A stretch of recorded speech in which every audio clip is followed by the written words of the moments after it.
Brain wash या mind control क्या है? साइकोलॉजी में ब्रेन वॉश को एक ऐसा प्रभाव माना जाता है जिसमें इंसान की सहमति या फिर उसकी असहमति के बिना भी उस पर प्रभाव डाला जा सकता है। ब्रेन वॉश में किसी खास व्यक्ति के विचार, भावना, व्यवहार, एटीट्यूड को बदलने की कोशिश की जाती है।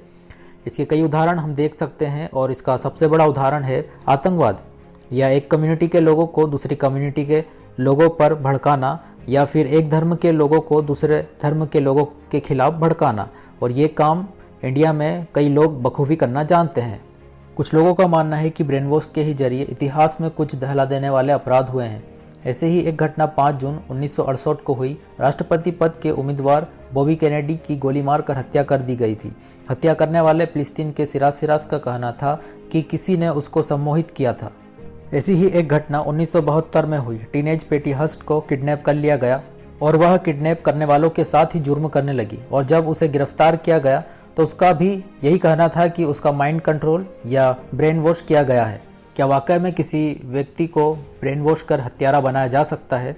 इस बात का पता लगाने के लिए रिसर्चरों की एक टीम ने स्वस्थ और सभ्य व्यक्तियों को चुना जो कानून का पालन करते हो, और इस टीम को पता लगाना था कि क्या किसी व्यक्ति को उसकी इच्छा के बिना कोई काम करवाया जा सकता है या नहीं।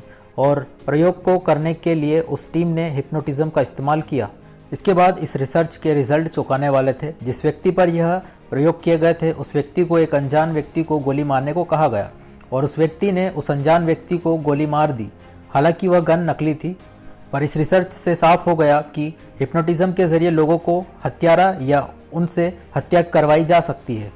आपको यह जानकर और भी आश्चर्य होगा कि साल 1953 में अमेरिकन सीक्रेट एजेंसी CIA एक ऐसे टॉप सीक्रेट प्रोजेक्ट पर काम कर रही थी जिसका नाम MK अल्ट्रा था, जिसे एजेंसी ने सैकड़ों अमेरिकन लोगों पर प्रयोग किया था, जिसके तहत उन्हें यह पता लगाना था कि क्या किसी व्यक्ति के मन पर या उसके विचारों पर किसी दूसरे व्यक्ति का नियंत्रण हो सकता है या नहीं।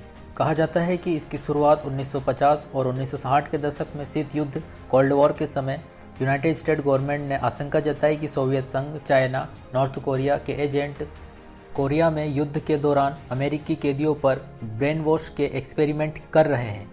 इसके जवाब में CIA के निर्देशक एलन डल्लस ने 1953 में प्रोजेक्ट MK अल्ट्रा को मंजूरी दे दी।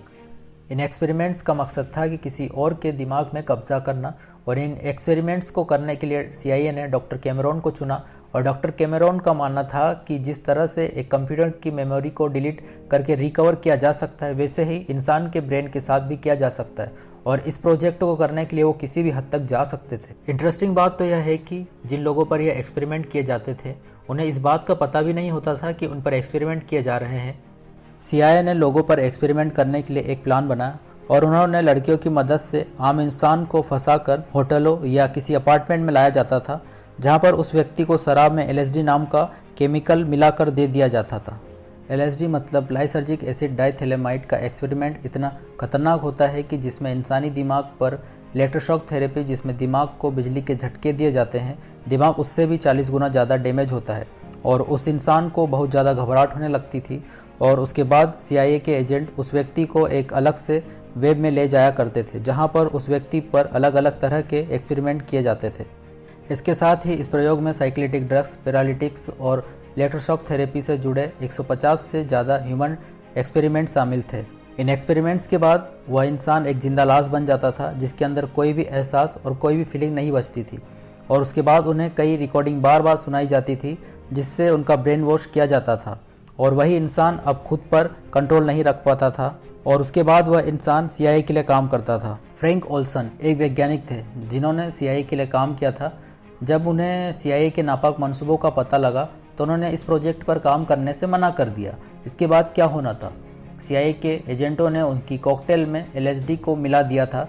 कुछ दिनों बाद 28 नवंबर 1953 को ओल्सन ने न्यूयॉर्क सिटी के होटल से कूदकर आत्महत्या कर ली। फ्रैंक ओल्सन के परिवार ने CIA के खिलाफ केस दर्ज करवा दिया, और लंबे समय तक कानूनी कार्रवाई के बाद ओल्सन के परिवार को 5 करोड़ 70 लाख का समझौता दिया गया, और साथ ही राष्ट्रपति गेराल्ड फोर्ड और CIA के अधिकारियों से व्यक्तिगत रूप से माफ़ी मिली। ऐसे ही CIA ने अमेरिका के कई लोगों पर एक्सपेरिमेंट किए, जिसमें लिंडा मैकडोनाल्ड, लुई वाइंस्टाइन और जेल में बंद कैदियों पर भी खतरनाक एक्सपेरिमेंट किए गए। इन एक्सपेरिमेंट की सारी रिपोर्ट 1973 में CIA के हेड रिचर्ड हेल्स ने गायब करवा दी, और इनसे जुड़े कई लोगों को भी मरवा दिया गया। अब हो सकता है कि कई लोग इसे कॉन्स्पिरेसी थ्योरी के रूप में देखें, पर इससे जुड़े कई लोगों और अब तक मिले फैक्ट से यह साबित होता है कि यह एक्सपेरिमेंट असल तौर पर किए गए थे। फ्रेंड्स, इंटरेस्टिंग बात तो यह है कि कई कॉन्स्पिरेसी थ्योरीज का मानना है कि CIA का गठन स्कल एंड बोन्स के ही ग्रुप के लोगों के द्वारा किया गया था, और कुछ का मानना है कि ये इल्यूमिनाटी की ही अमेरिका में एक ब्रांच है और वे आज CIA पर कंट्रोल करते हैं। इससे हम जान सकते हैं कि न्यू वर्ल्ड ऑर्डर के ही सपोर्ट में ये सारे एक्सपेरिमेंट किए जा रहे हैं, जिससे वक्त आने पर यह इल्यूमिनाटी एंटीक्राइस्ट के लिए लोगों के माइंड कंट्रोल को कर सके। और शुक्रिया फ्रेंड्स इस वीडियो को देखने के लिए। अगर आपको यह वीडियो पसंद आया तो लाइक करना और मेरे चैनल को सब्सक्राइब ज़रूर करना।